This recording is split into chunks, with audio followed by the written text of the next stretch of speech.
All right, here we go. We are shuffling up for round number three. We have Will back again on four color control. Not entirely sure what Adam's on, but if I remember correctly, he is still on four color. Maybe not. I don't see a Pokemon for him. No Yorion. So don't really know for sure what Adam's on yet, but Adam was here earlier talking a lot about piloting four colors. So I wouldn't be surprised if maybe we're on a 60 card build of it, but maybe trying out something new this week. Who knows?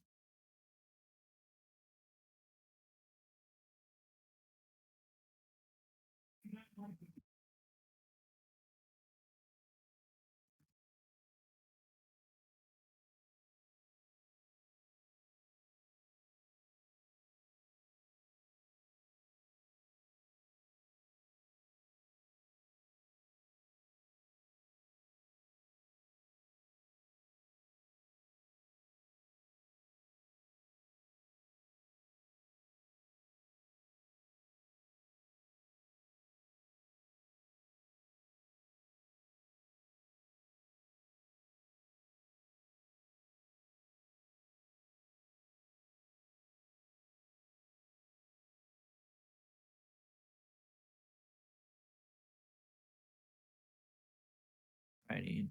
Let's see what we got here.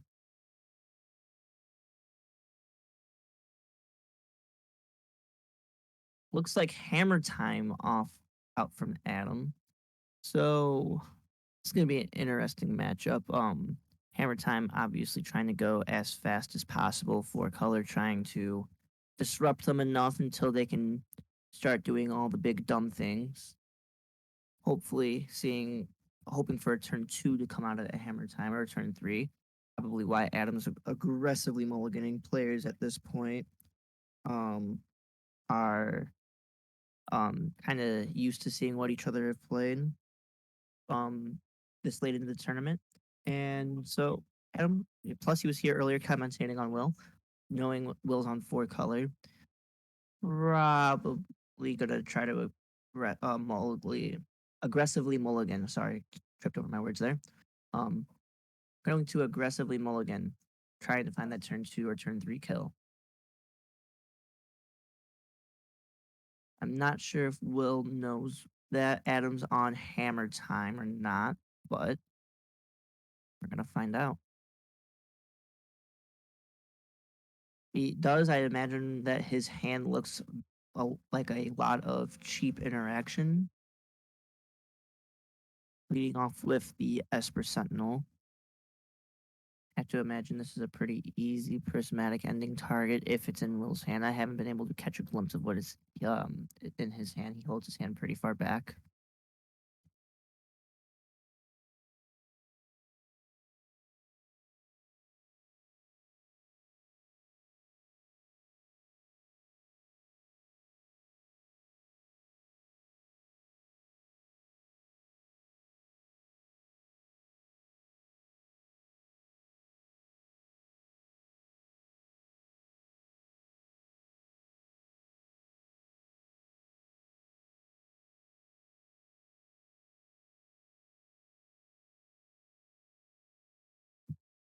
Looks like forces to play into a lightning bolt, going ahead and paying for that Esper Sentinel to deny Adam that extra card.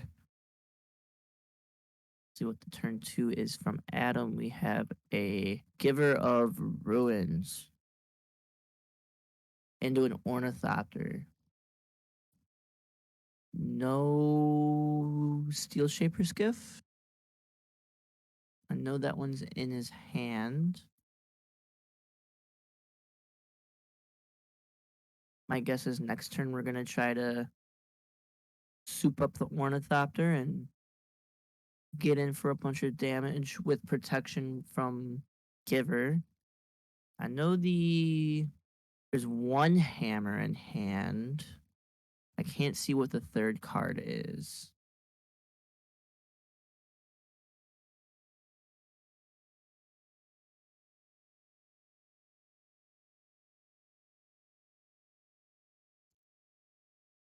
See what the turn number, I believe this is three play is from Adam. Notably, there is counters. Oh no, that's not counterspell magic. So shields are down, unless there's another bolt in Will's hand.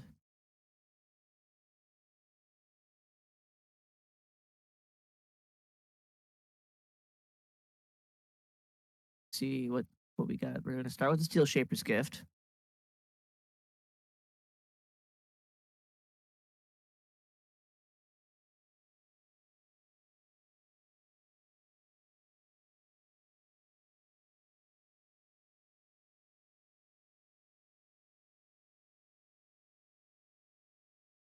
And it looks like we got the reality chip off the Steel Shaper's Gift. Makes sense if there is no way to quickly equip the hammers. This reality chip being good for you know, getting the card advantage off the top of your library is definitely a solid plan. Looking for a way to equip these hammers, probably on the Ornithopter. But that was the window, so now looks like Will is still missing lands. He plays, I believe, Raven Inspector? No, not a Raven Inspector for targeting Leyline by okay. Same one that tripped me up earlier. Gotcha. So Leyline binding onto the stepmother will take care of that. Not being able to give protection after we equip the hammer, pretty huge.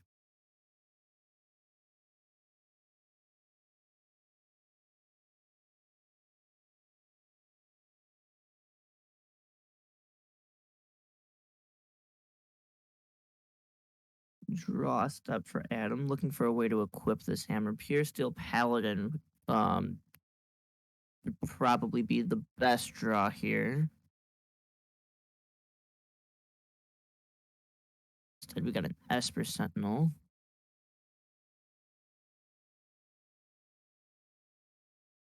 which we're going to then bolt the Ornithopter. One less thing to um, equip the hammer with. Also, notably taking away Metalcraft, but we know we about the hammer in hand, so shouldn't be an issue there.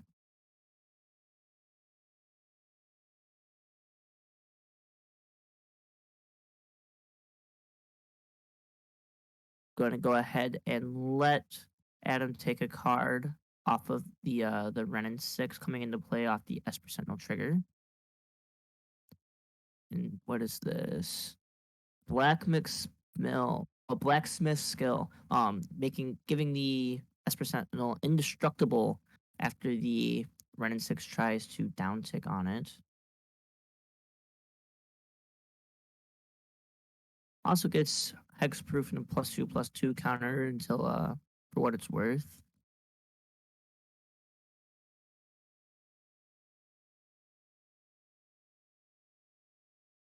Start with is that a I'm not sure what card that is. I can't see with the glare. Springleaf Drum. Okay. Gonna tap the reality chip for mana. Go ahead and equip it onto the Esper Sentinel. I believe this is an attack for 2? Nah, just 1. Just 1. Okay.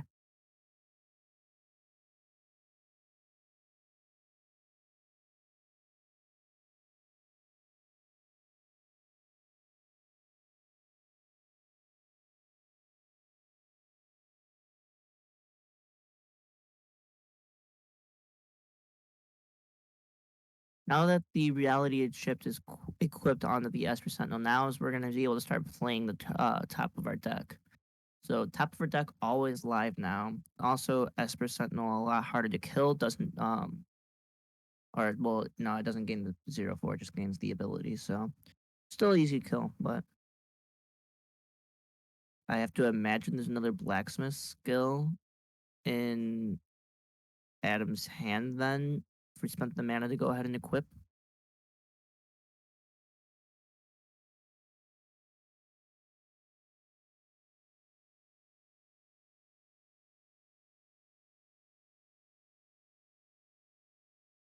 And like I said, we were trying to get a fast start from the Hammer Time deck. I might be too little too late at this point, as Will's starting to get that card advantage engine going, accrue a ton of mana, and Ren and Six is going to make sure we hit our land drops every turn. It's going to be tough from Adam from this point out, but you can still cheese and win out if Will gets a little too aggressive here.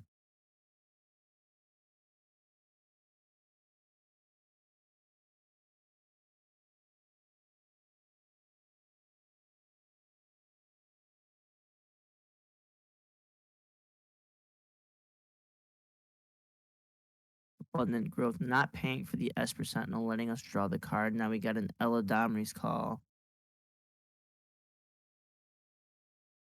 My guess is going to get a Solitude, so we kill the Esper Sentinel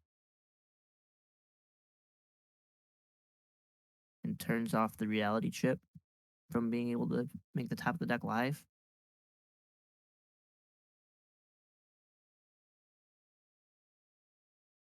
And there is the Solitude, so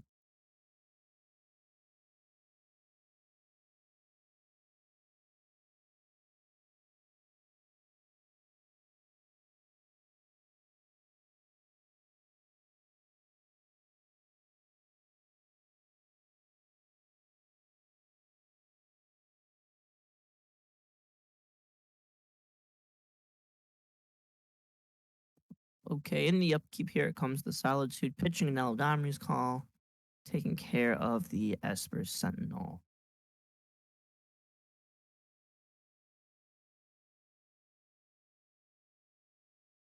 Adam taking a good think about this, seeing if he wants to do anything about it. Not sure what he has in hand, but I have to imagine he knows what the top of his deck is. Obviously, I have to imagine he's cracking debating cracking the Silent Clearing to get an extra card. That does put him down a mana.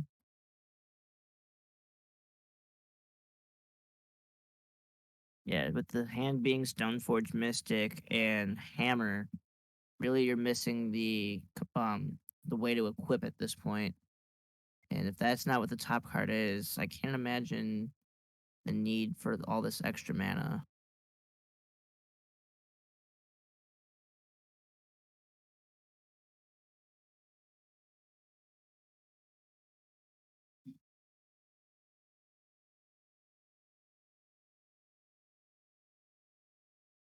Here comes the Stoneforge.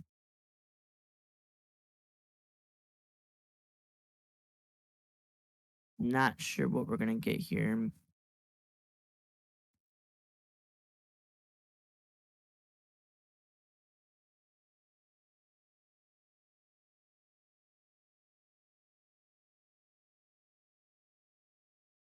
Taking a good couple looks through the deck. I don't think Adam knows what he wants to get either, and I do believe that is a Cauldra. Yeah, Cauldra. Hopefully going to try and cheat that in next turn with the Stoneforge Mystic. Two toughness creatures, so it can't be taken out by the run and six. Don't know if Will has an answer for that in his hand or not.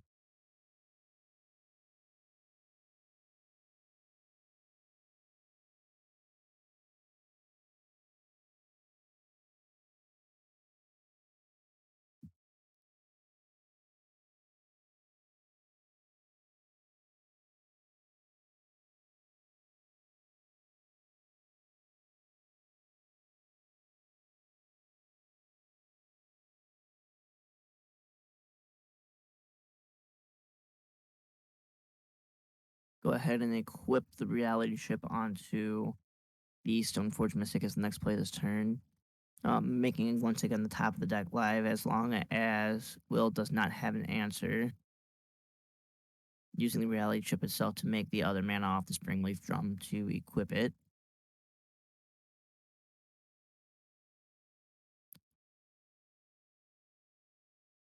So let's see what Will does this turn. I'm going to start with a wooded foothills, so probably not an Omnath turn.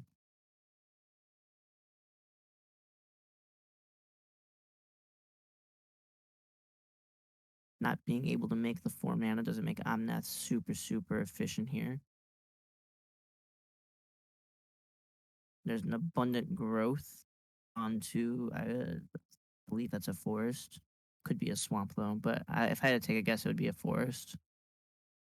And it could be anything it wants now. It's an abundant growth, but and we're gonna go with a risen reef. Now with a Renin 6 on the field and a risen reef on the battlefield, that's gonna make an Omnath next turn if Will has one. Very, very explosive. We're gonna gain a card off of the risen reef. We're gonna get the 4 life off of um the wooded foothills. We're gonna make the mana off of whatever we fetch with the wooded foothills, giving us tons of options. What we're gonna do with the follow up, we'll have 5 mana left over. So if Will has an Omnath next turn, it's gonna be very, very um it's gonna be very, very good. On the other side of things, it looks like we picked up an Urza Saga as our draw for the turn. Um gonna put 1 counter on it now. It can make a mana. Turns 2 and 3, it can make constructs. Turn 3, it's also gonna search up a 1 drop or a 0 drop artifact. Usually in this deck, it's gonna go get you another copy of Hammer. Sometimes it can get you a Spring Leaf Drum or mana producing artifact. Some lists are playing the other one that's not Spring Leaf Drum. Um, but essentially, uh, so most likely going to get a hammer off of that. Still looking for a way to equip these hammers.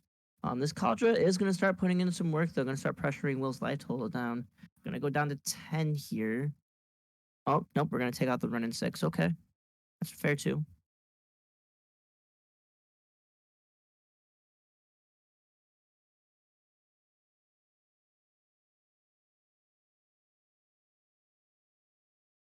Looks like we are playing a Nettle Cyst. Is that what that is? Yeah, Nettle Cyst. Nettle Cyst is essentially a construct, but um, for 3 mana. You can go ahead and equip it onto another creature for 2. Very popular line is to equip the Nettle Cyst onto an Esper Sentinel. Makes it really hard to pay for it. It's going to start drawing you lots of cards very quickly. Um, Will's under a lot of pressure now. Adam might have found a way to turn this game around. And instead of going for one big creature, the answer was going for all these equipment. Similar to the Death and Taxes matchup we watched Will play. We you know, like we were talking about, the equipment are very, very real threats, very, very scary. Hard for the for color control deck to answer. It's a bit easier now that they have access to Leyline Unbinding and aren't so reliant on prismatic ending. But still, it's an 80 card deck. We already saw 1 copy of it. There's only 3 of them left. And these equipment aren't no joke. See, that's 1, 2, 3, 4 toughness, or 5 include 1, 2, 3, 4, 5, 6 toughness on the Nettlesis token, but here is a Teferi 3. Most likely going to be bouncing one of the germs. And honestly, I'm not sure which one you take because bouncing the either equipment isn't good. You're just gonna replay it with the Stoneforge next turn. Um, Bouncing the germ, you're just gonna. We have so much mana at this point. We're going to be able to equip it onto anything. The Nettle Sisters only got an equip cost of, I believe it's 2 or 3. The Cauldron, on the other hand, has an equip cost of 5. So bouncing the germ that's attached to the Cauldron would answer it, but we're just gonna have a Leyline Binding instead. Not sure what the bounce was with the Teferi 3. I missed it. Oh, bounce my own Leyline Binding. Gotcha. Okay, so it's bounce my own Leyline Binding, and then um, Leyline Binding your Cauldron. I understand.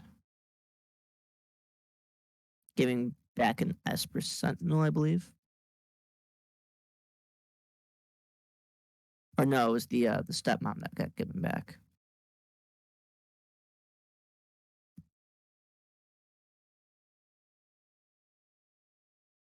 And there it is. We have Cigar's aid. We now have a way to equip these hammers. And notably just in time, because if we would have equipped that hammer to a Cauldra complete, it would have been lights out for Will. Now, went ahead and or Adam went ahead and windmill slammed that Cigar's egg onto the fastest battlefield as fast as humanly possible. While Will looks like he is tapped out.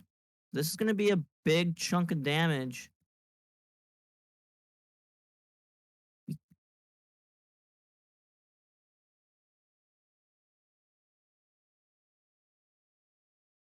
We do have the Risen Reef to block, but we need something quick from Will. Adam turned this game around very, very, very quickly, which is what this Hammer Time deck is known to do. It did lose a lot of its grinding potential when Luris was banned, but Adam showing us how to go ahead and go along with this deck. So how big is that germ? So Nettle Cyst is 1, 2, 3, 4, 5, 6, if I'm counting correctly. 1, 2, 3, 4, 5, 6, I believe. Plus the 10 from Hammer makes it a 16, 16, if I'm adding things up correctly. And there's the Shadow Sphere to give it trample and lifelink. That's gonna, if I did the math correctly, that's gonna be enough, I believe. Risen Reef being I believe a 2/2.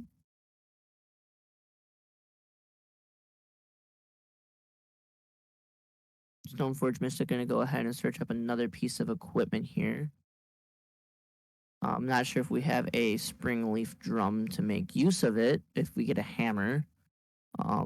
We maybe we do because reality chip is still untapped, so we can go tap it with the tap the reality chip. That's to the Stoneforge Mystic. Make a white mana, play the hammer, just swing in.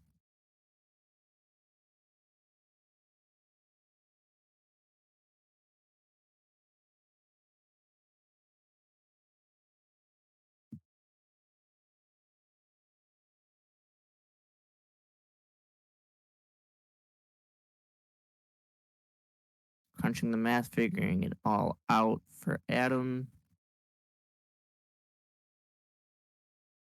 I'm not sure how many of those cards with a glare on it are artifacts.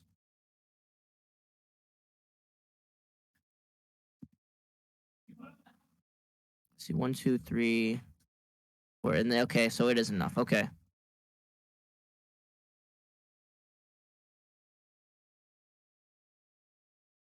Very, very quick turnaround from Adam there on the Hammer Time deck.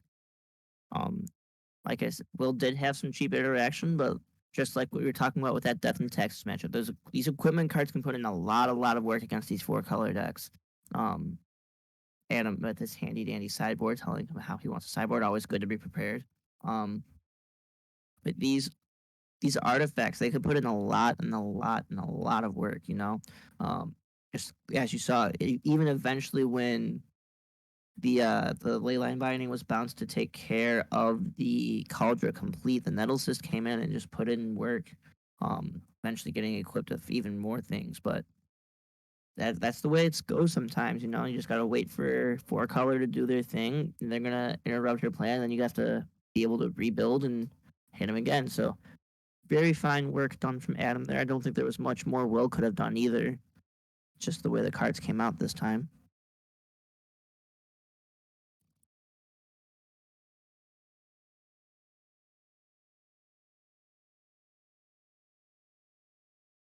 They were taken out here.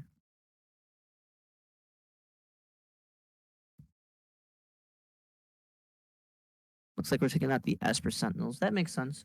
The Esper Sentinels, not very reliable in this matchup. As you saw, Will was just able to take care of them one after the other. However, if one does go unchecked, it is something relevant that um, Will has to be conscious of. Giving Adam more resources to pull off a hammer combo is never a good thing. The thing I believe we saw a trim on Sigarda's aid. I don't know what we're bringing in.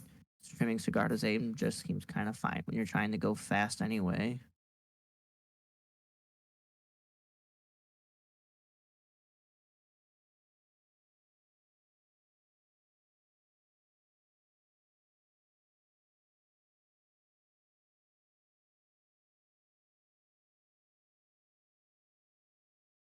Pretty heavy sideboard for Adam. That's going to be laid very differently than normal. Not sure if we sped it up or slowed it down, but nonetheless, a lot of cards got moved around for Adam. Maybe he's debating us. Who knows?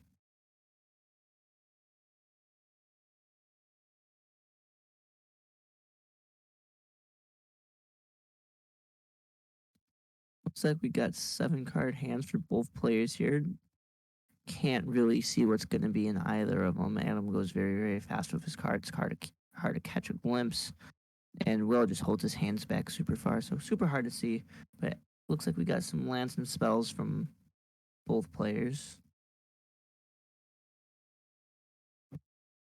Gonna start with fetch land, getting a my guess would be a basic plains. What's the turn one here out of the hammer deck?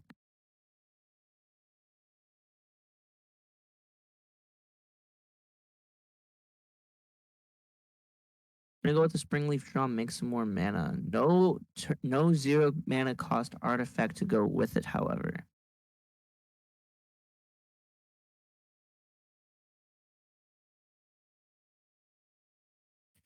Will's gonna go ahead and fetch up a Triome on the end step, as is tradition with the 4 color decks.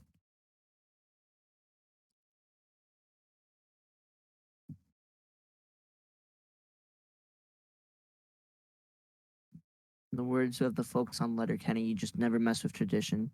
Play another fetch, then pass the turn back to Adam. Um, does have counterspell magic up. I am not sure what this card is. I don't recognize that artwork. It is a Lavinia, maybe? Yeah, Lavinia. Okay. Each opponent can't cast non-creature spells with converted mana cost greater than the number of lands that players controls. So, um, also notably turning off the evoke triggers on the the pitch elementals for Will. Can't evoke them with Lavinia on the field. Going to spend 0 mana to cast it. She's going to immediately counter it. Um, Although I'm not sure the top line of text is super relevant, that bottom line of text is. It's going to turn off the Elder Fury. It's going to turn off Endurance, which I doubt Endurance is still in the main deck for Will. It's going to turn off Solitude, mainly is the one that we're worried about coming out of the 4 color side. That's why we bring Lavinia in, just to turn off the Solitudes. Fairy 3 is going to be the play for the 4 color deck on their turn 3. My guess is going to be bounce Lavinia back to hand. And we are going to Blacksmith Skill, giving Lavinia the hexproof until end of turn.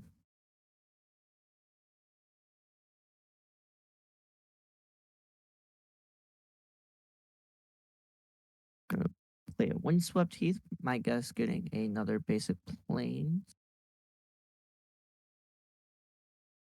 Don't need too much blue mana out of the Hammer Time deck, especially in post-boarded games. I'm sure the reality ship is still in, but I doubt anything else with blue mana came in.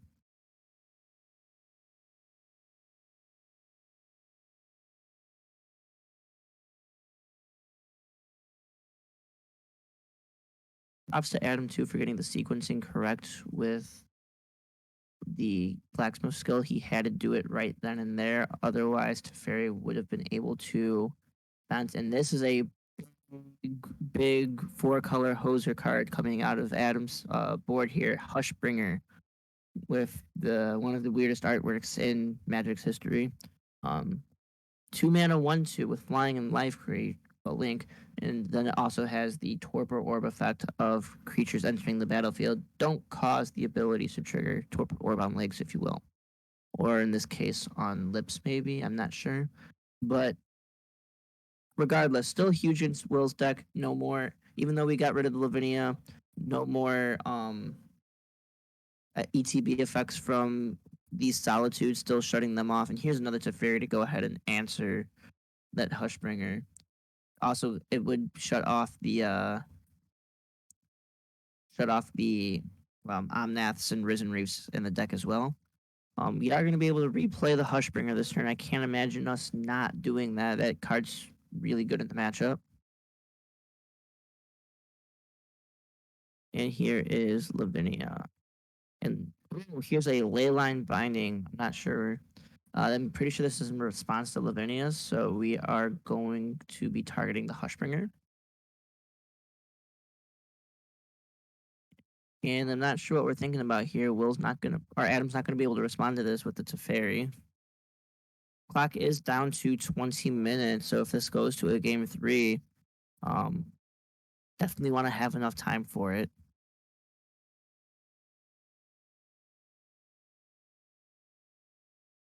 Draw for Will. We're going to start with an expressive iteration.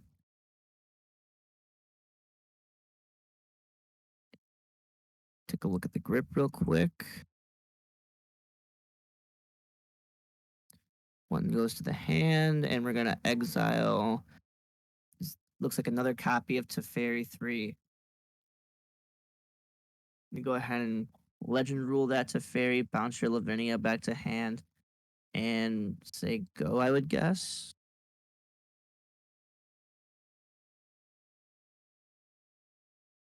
We're going to start with a Lavinia, maybe. Lavinia into the Hushbringer, yeah. Still seems pretty good.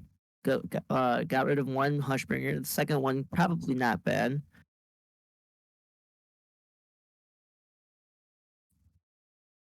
Such a huge hoser card in this matchup.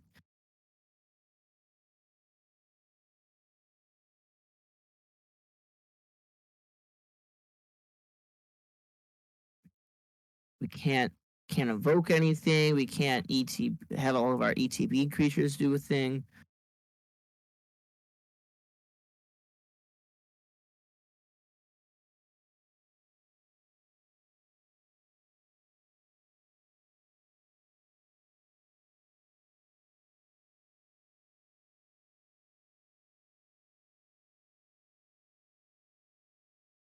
See what Adam has for us here.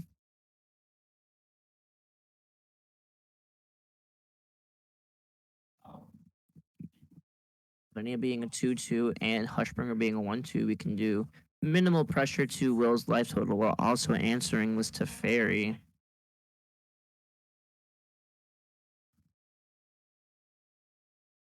Don't have to worry about a creature being evoked into. No, we can't. We can't evoke a creature and ephemerate it because no mana would be cast either time you put the creature onto the battlefield. Wouldn't work. That is a Sigarda's Aid. We're souping up the Hushbringer. Here we go. Look, now we're going 11 at your. Oh, we're going all at your face, and here is a Supreme Verdict. What a blowout! We went for it all, and we got punished in the most harsh way possible. Supreme Verdict going ahead and taking care of the entire board here.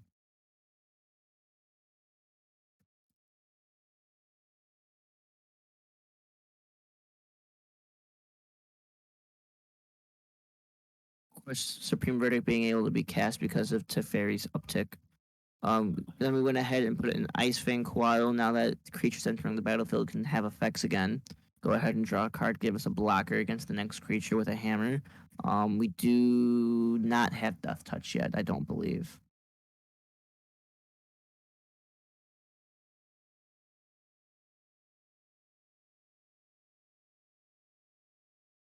Yeah, definitely no Death Touch. We only got one snow covered land in play.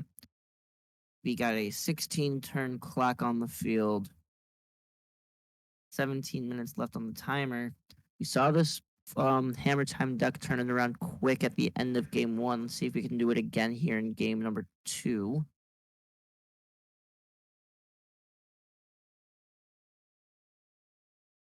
Go ahead and start with the attacking for one, then take up to Fairy. Doing some math here, trying to figure out.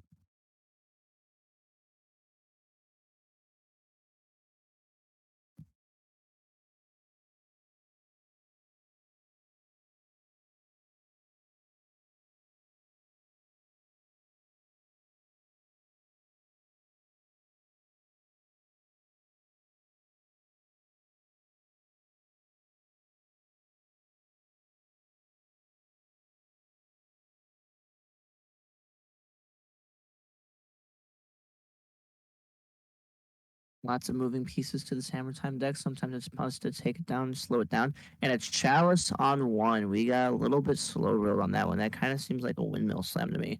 Chalice on one, going to shut off all these hammers. As we see at least one copy in his hand is going to be good. Get in for two. Oh, no, I'm sorry. Don't get in for two. We're going to. Oh, man, we're just going to play the same two threats we just Supreme Verdict. Good old Moto Bug. Instead of getting thought seized and seeing the card come right back, this time we're going to see the Supreme Verdict get the same two Hoser cards out of your hand the next turn. Seems good. Um, Ice Fang can no longer attack. We don't have access to Hammer anymore, so we're going to have to go with the Nettle Cyst, Cauldra, Shadow Spear plan, I do believe, unless we have an answer to this Chalice on one. Solitudes are turned off again. Same with the um endurances, but the endurance shouldn't be in the deck.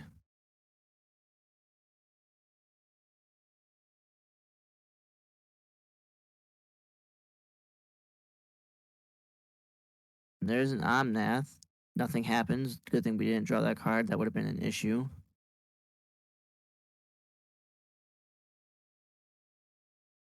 You still do get the life and mana though, because we're not ETB creature triggering. We're doing it off the land trigger. A landfall trigger. I'm sorry.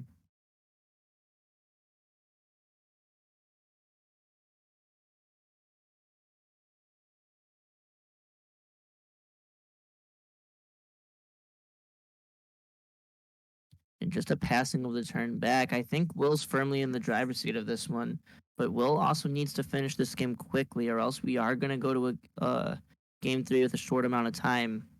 The four color deck isn't going to win very quickly, but the hammer deck can win quickly.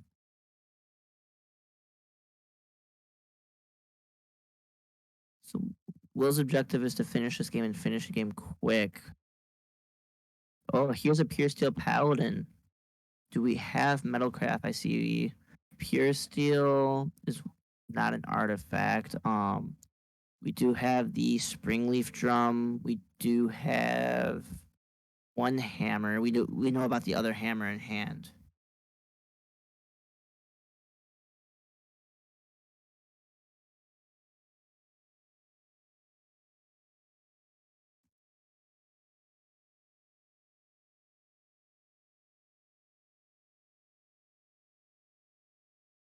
Metalcraft, while it's not currently on. Ooh.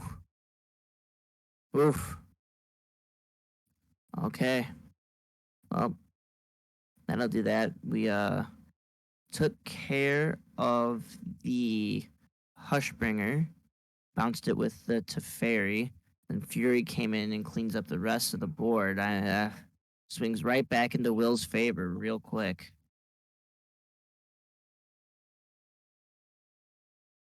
Fury showing its worth in these lists. Gonna also be a quick clock to end this game. We got 4, 10, 11. So this is lethal on board. Adam at the very least needs to deploy a blocker, but we do have the Inkmoth Nexus on the in the land space. Oh, we tapped it. We got a Hushbringer. What else do we got? and a pure steel paladin.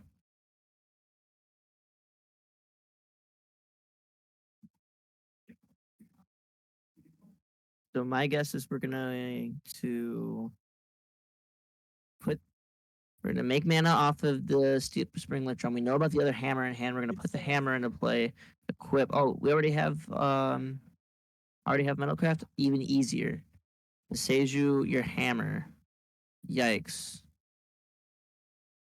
Well, it was going to be really good for Adam here with a 11-11 life linker on the battlefield, but Beseju answering this hammer leaves us back to be in a pretty vulnerable spot, and there is the prismatic ending on the Hushbringer. So if my math's correct, that's 11 damage, and that should be the game. And there it is. Yep. So game three, these players are going to need a sideboard very, very quickly going into game three. Have 11 minutes left on the match clock.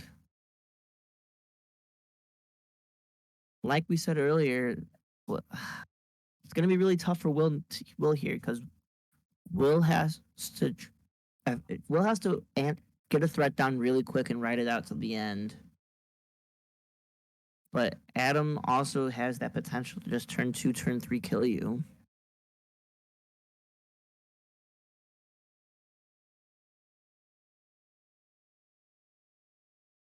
I have to say, if we're going to see this game go to not being a draw, it has to favor Adam, but a draw is also a very likely outcome. We do have another 4-color control mirror going on right now. So there will be a draw bracket going into the last round of today.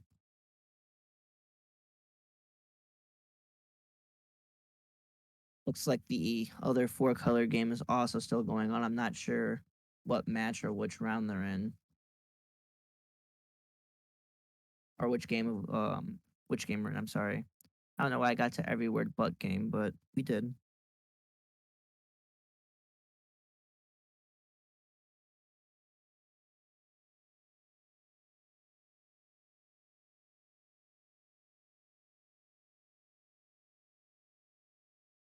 Here we go. 9.5 minutes left on the clock. 7-card hands for both players look good. Lead on the turn one Sigarda's game for Adam. This is what we want to see. Do we have an answer for it? We sure do. You have to answer that one. Like we said, has Hammer Time has a lot of potential to kill you very, very quickly. But I don't think I see a hammer in hand for Adam. I do see a couple of Stoneforge Mystics that can get a hammer though. And I also see, I think, a Pure Steel Paladin. We are going to go with the Pure Steel Paladin this turn.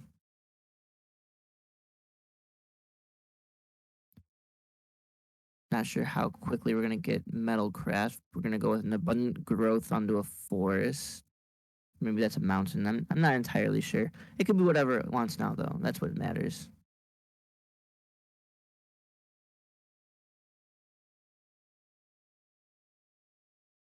So we go Urza Saga and the Stoneforge Mystic. This is going to be two of the equipments that Adam needs to turn on the Metalcraft for this Pure Steel. So we're going to get one now. We're going to get one next turn. We need one more to turn it on. And we are going to opt for the Cauldron here.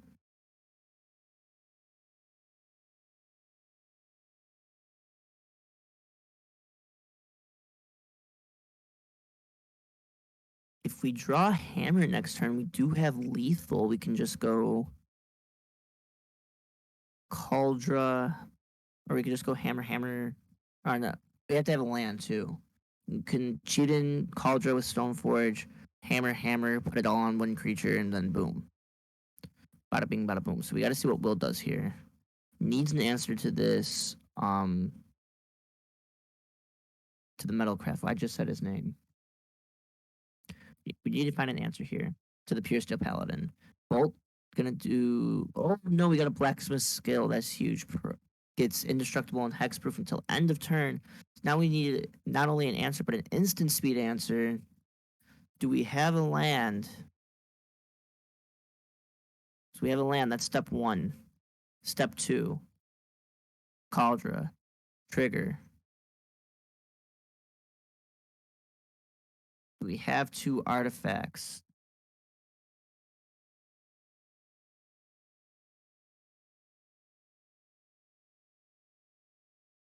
We don't. We go to attack.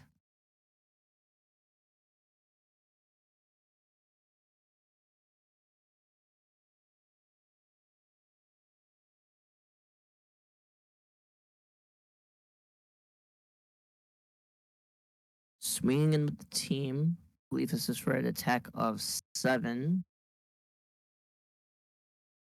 Put Will down to 9. So this is still a 2-turn clock. Oh, no, we can. Nope, Stoneforge is only a 1-2. So yeah, this is still a 2-turn clock. Our next turn, this Urza Saga is going to go off, giving us that extra artifact we need from Metalcraft.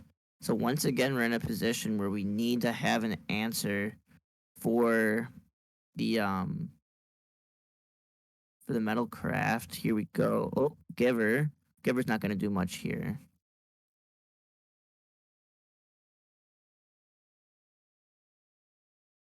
Beseju targeting Kaldra. Oh, Beseju targeting Urza Saga. Okay, we're much more okay with that, I think, than we are with the Cauldron. We must have another answer in hand for this board state.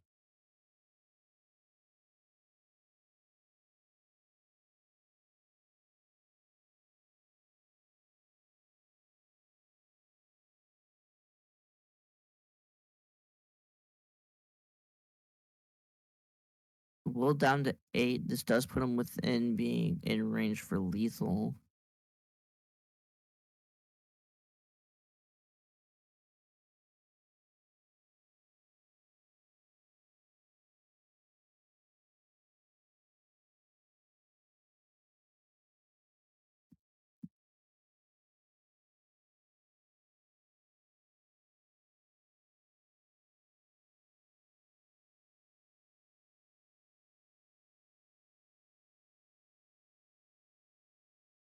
Another copy of Supreme Verdict.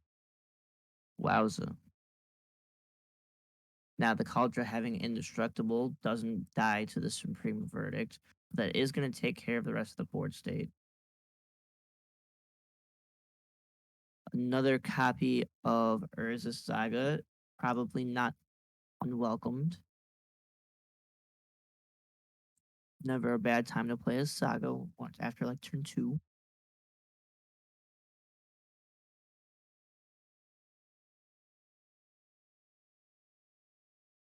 And to Fairy 3, that is going to take care of the Cauldron.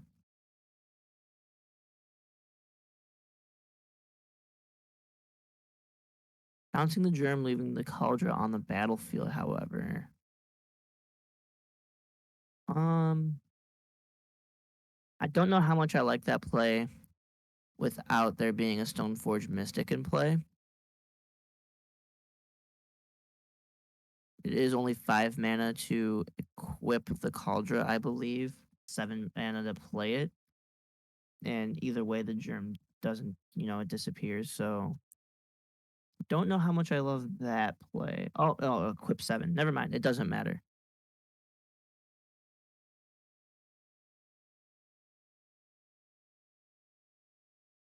It's about the same result either way. I guess if it was in the hand and you were going to play it for 7 mana, you could, in theory, have Counterspell.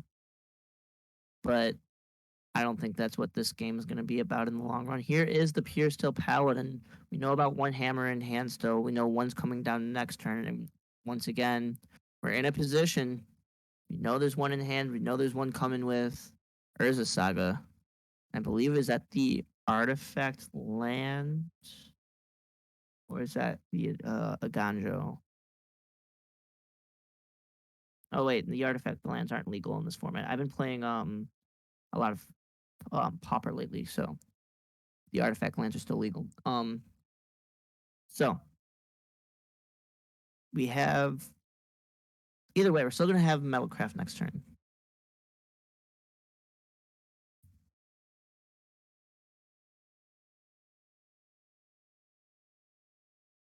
We'll also only at 2 life. Don't even necessarily need the hammers. Pure Steel Paladin is a 2/2.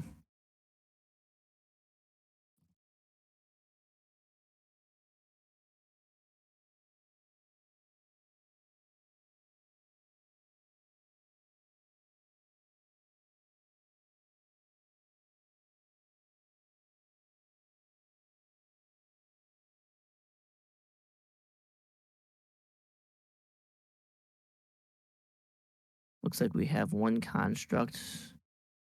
So did the saga not tick up to three?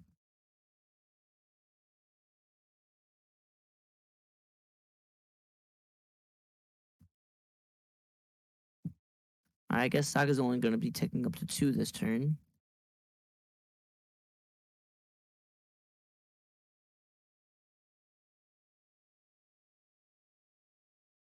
Unless this is still upkeep.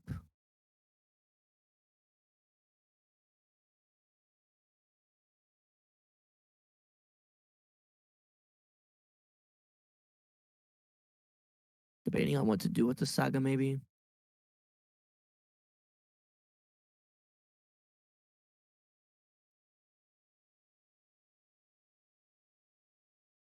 You're going to give Will a chance to respond either way, so I think making the heat token is correct. Obviously, dependent on what is in Adam's hand.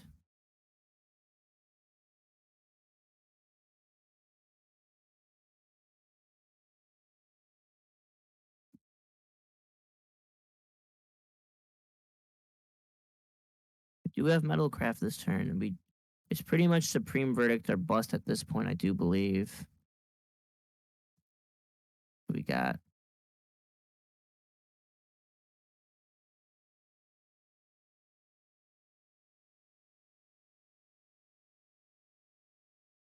we cannot equip at instant speed. This is time and round, I do believe.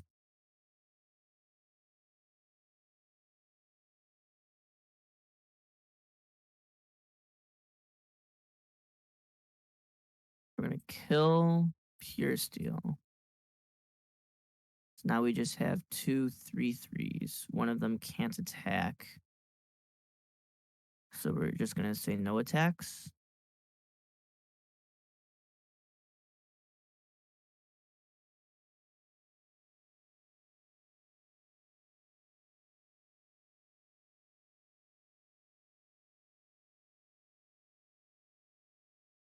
And a quick look through our deck here to figure out what we're gonna be getting off of the Urza Saga is what I have to assume is happening.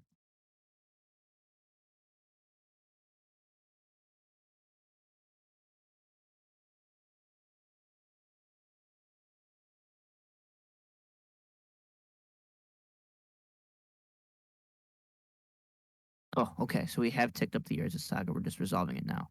Understood. So my guess is that we haven't gone to combat yet, so we're gonna go ahead and swing in for four and force the block here. Fairy only ticking up to three next turn. Will still has to rip something off the top of his deck this turn to answer the board state as is.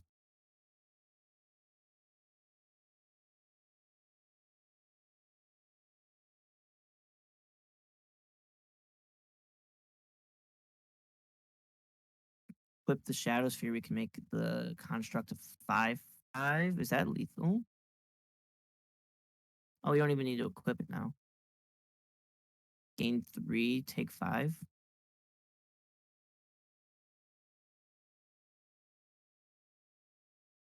I do believe that is lethal damage on board.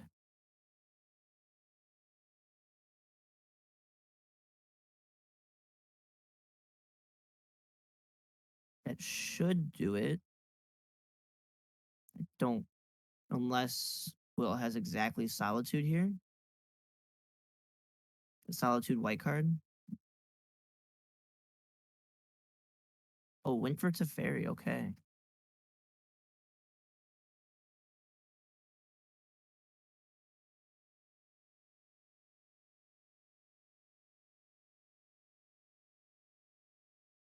Yeah, so we have Cauldra, Esper Sentinel, two constructs, and a Shadow Spear. It's 5/5 constructs. The Shadow Sphere gives it a 6/6, and Shadow Sphere, if I remember right, does give trample. Yeah, it does give trample, so that should have been lethal there.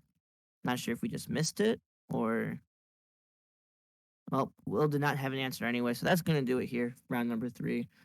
I'm not. Looks like we still have one more match going. We have a four-color mirror that's still playing out. No surprise there. But we will be back shortly then with round number four. I do believe that's going to be our last round. So see you soon.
All right, we are back.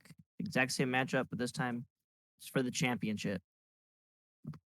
So we got Ian playing the four color deck, and we got Adam once again on his blue white hammer time. A little different though. I went and thumbed through Ian's deck real quick before the round started. Ian is playing a little bit of a different package. We are playing instead of the Elementals package, we're playing the Delirium package. We got Mistress Baubles and Unholy Heats and things of that nature. Ian is going to go down to a mulligan to 6.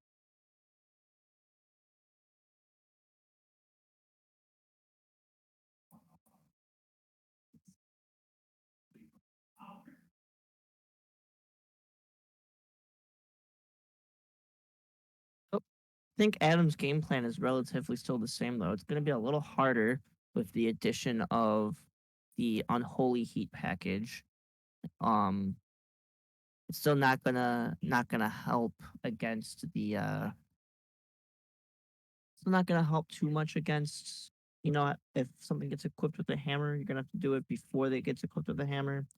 If we can even get delirium in an 80 card deck, we are playing the traverses and stuff of that nature. So it is possible. It's gonna be relatively, I'd have to imagine, easy to get delirium with the traverses package and everything. We got bubbles for the artifact. Land's gonna be no issue. Maybe even a planeswalker if Ren and 6 gets answered. But Adam gonna be, I believe, on the play here. Both of them on a 6 card hand. Oh, I was wrong. Ian's gonna be on the play. I do believe Adam is slightly favored in this matchup, but I do think Ian's deck construction makes it a little bit easier for him.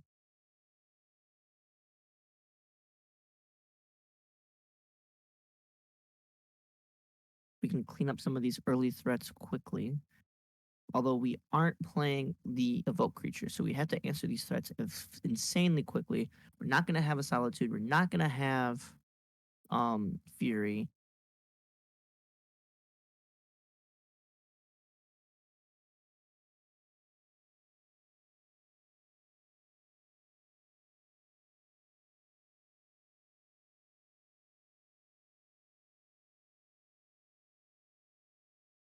More of a traditional 4 color control build.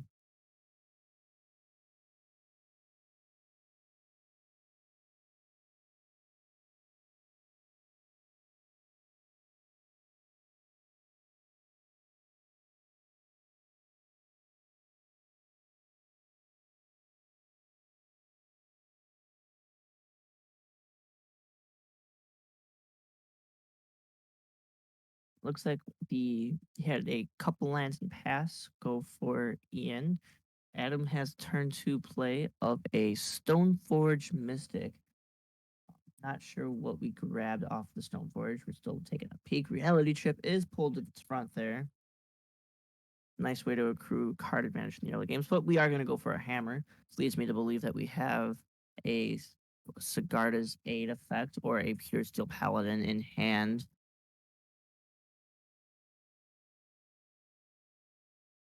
Some way to equip this hammer.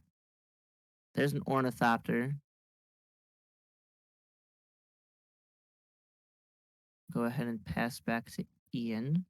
Gonna get another, I would assume, Triome on the end step.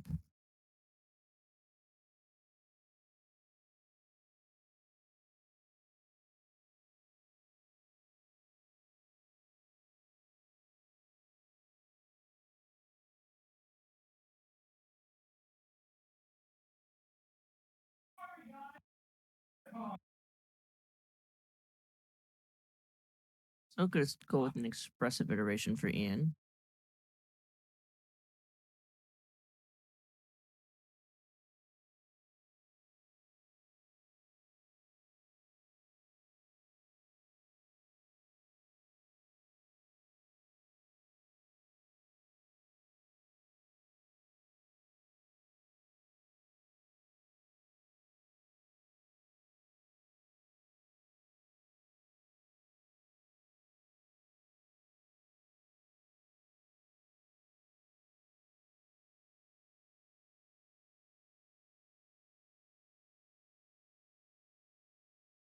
go ahead, crack the fetch we found off the expressive iteration, and then get a good look at what went to the hand.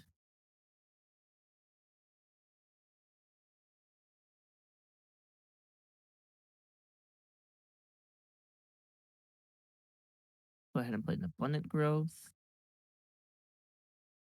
and a solitude, killing your Stoneforge Mystic.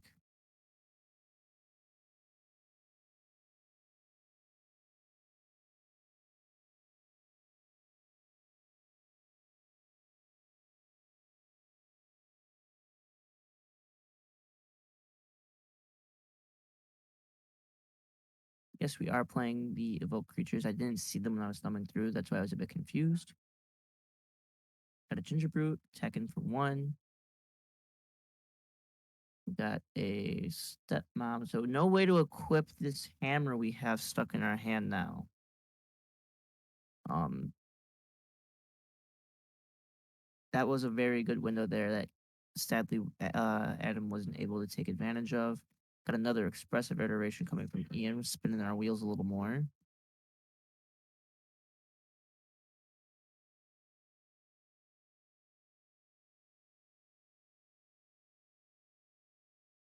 And looks like a prismatic ending going to the exile. I'm not sure what spell went to hand. Looks like we do have another solitude in hand as Ian just dropped it. Prismatic ending, your stepmother. Solitude and can answer whichever creature gets suited up here.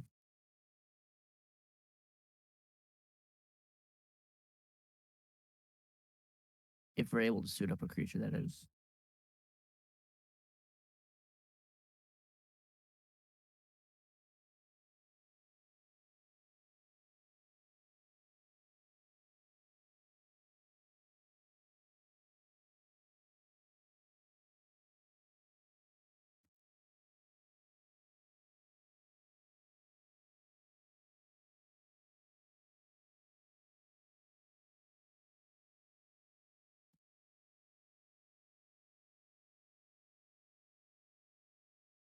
Interesting what Adam's going to be able to pull off here, not having a way to equip this hammer that's now stranded in his hand.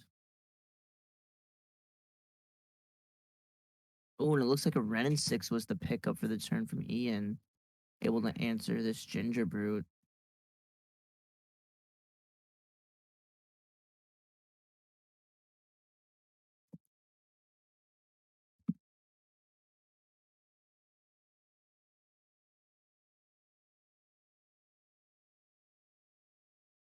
Gonna go ahead and fetch. That's all we're getting from Ian this turn, it looks like.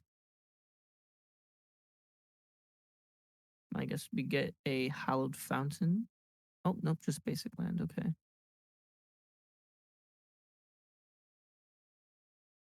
Adam's life total isn't too relevant in this game. He's gonna lose the game before his life total becomes relevant. Before his life total is what decides the game. So I kind of like going to 17 and just giving yourself more access to a little bit more blue mana just in case. Never know, but that's why he's piloting the deck and I'm not.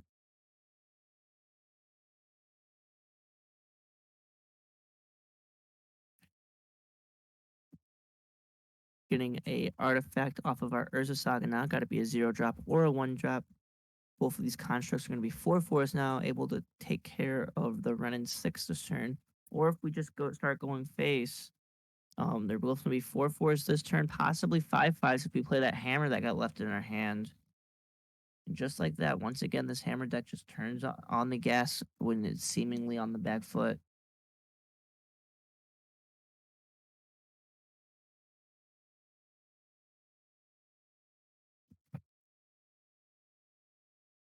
So we're going to go ahead and equip a Shadow Sphere onto the Ornithopter. Swing in for 1, 2, 3, 4. Oh, never mind. That is a Leyline Binding, new card from Dominaria United. Going to go ahead and answer the construct. Get in there for two with, or for one, I'm sorry, with the Ornithopter.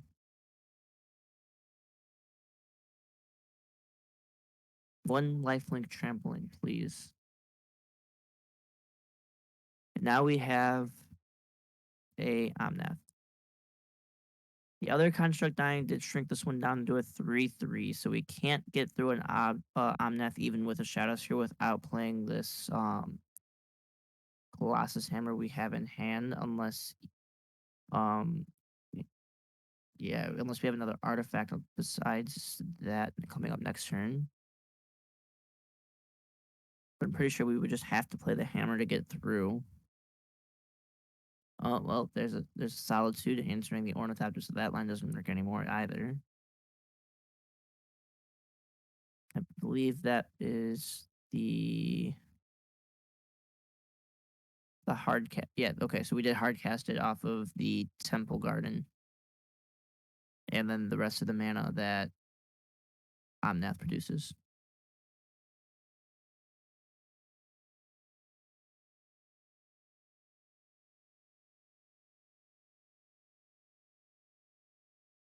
So we got a Steel Shaper's Gift for going artifact hunting. We got a lonely 2/2 construct right now.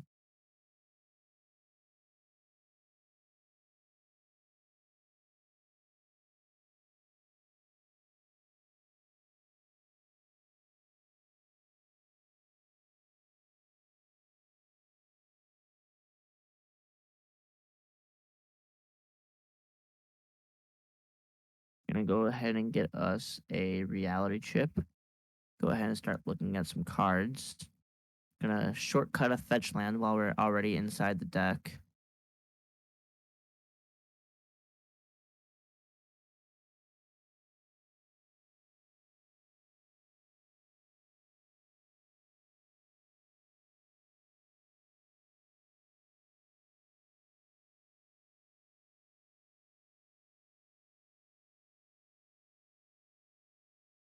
Go ahead and equip this construct. So it's a 3/3 plus the 1/1 from the Shadow Sphere is going to give it a 4/4 life linking trampling.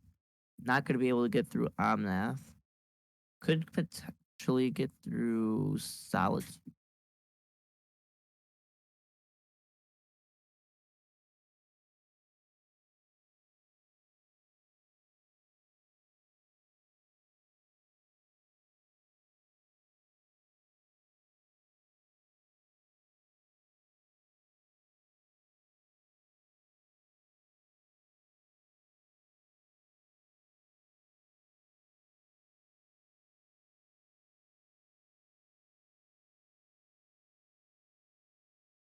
Now we're going to go ahead and cast the Yorion, do it all over again. That's going to be enough for Adam. Not going to be able to come back from that. So much value accrued off of that Yorion, just flickering everything. Going to answer not only the construct he has in play, going to go ahead and just draw so many cards. Adam can never catch back up in this game. So going to the sideboards for game two. Adam going to be on the play. Um, like I said, Ian's deck is a little more better constructed to deal with the hammer time strategy than the last four color deck we had up here. But I have to imagine the sideboard plan is roughly the same for Adam. We're gonna see those Lavinias and Hushbringers come right on in. Um, as for Ian's sideboard, I'm not really sure what's in it, so don't know what he's bringing in.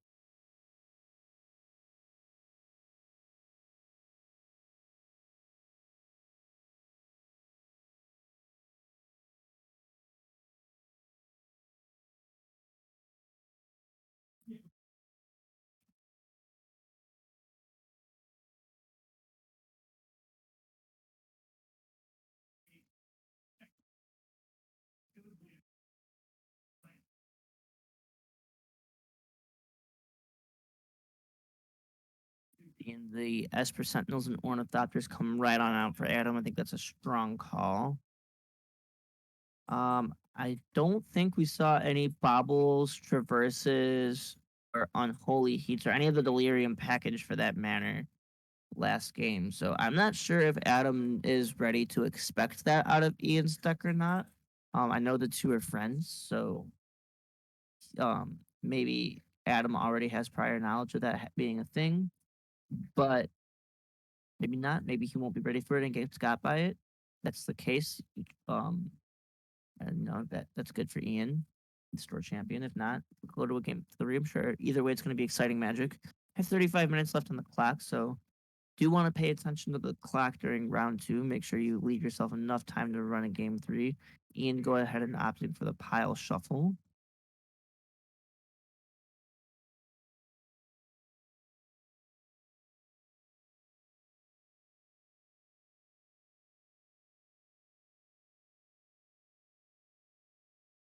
Ian does play relatively quick though for most Magic players. So getting 2 games in 34 minutes shouldn't be too much of an issue. Both these players play relatively quick. Adam will is the type of player who will play quick during the basic turns and then take all the time he needs on the terms where the decisions he make severely impact the game. Ian's pretty confident in what he does. He knows what he's doing. He plays just pretty quick all the time. It's kind of his style. He doesn't like to sit and think too long, think wrong. He picks his line and he goes for it. Can't really fault him there.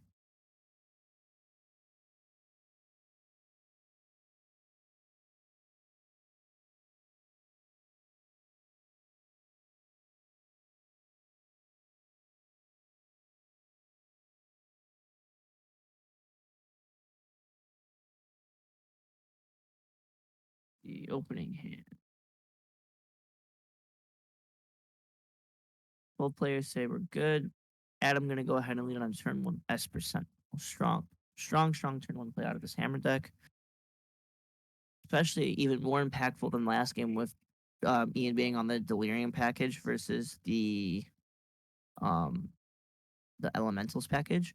Going to be a lot more non-creature spells. We do have an Urza Saga on turn 2 for Adam.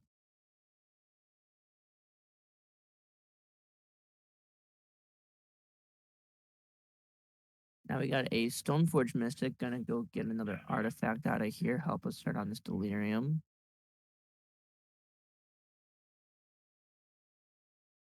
Gonna go ahead and get us a Cauldron Complete. Start getting some whoopings in. This could be as simple as we're gonna turn 1 play an Esper Sentinel, turn 2 play Stoneforge Mystics, turn 3 and 4 make constructs, and turn 5 we're gonna put in like a cauldron, say beat it.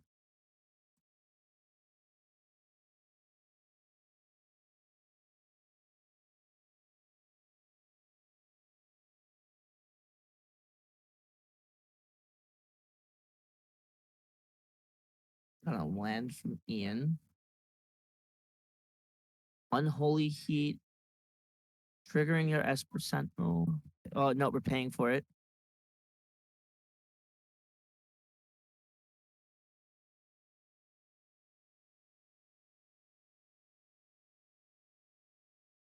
So gonna be pretty hard to cast on Cauldron Complete now. Gotta get 7 mana unless we're gonna have to get another Stoneforge Mystic into play. So kind of a dead card in Adam's hand right now. So I'd assume this turn's gonna be make a construct from Adam.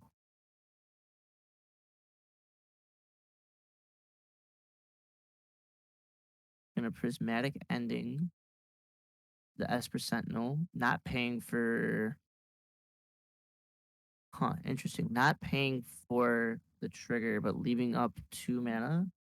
I'm not sure what this 2 mana could be at instant speed for a blue and a green or double green. This could be a traverse. Make another construct, get a couple of 3/3s.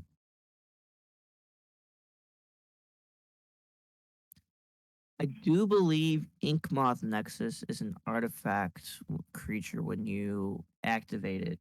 Something to note from Ian's side, just know that there is a 2 mana pump spell that's going to produce mana just sitting there on the battlefield.